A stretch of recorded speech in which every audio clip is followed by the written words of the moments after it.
అందరికి నమస్కారం.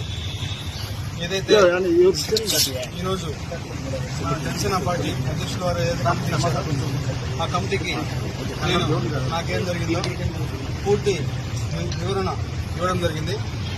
అదేవిధంగా పార్టీ అధ్యక్షులు గౌరవ శ్రీ పవన్ కళ్యాణ్ గారు ఏదైతే రాష్ట్ర ఉప ముఖ్యమంత్రిగా ఉన్నారో ఆయన నిర్ణయం తీసుకుంటారు.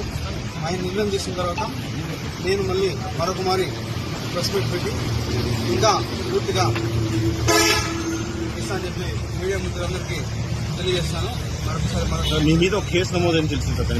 ఇప్పుడేదో కేసు నమోదు ఇప్పుడు కావచ్చు, ముందు కావచ్చు, ఇప్పుడు కావచ్చు, ఇంకా ముందు కావచ్చు, లేకపోతే ఇంకా రాబోయే గంటలు కావచ్చు, రోజులు కావచ్చు.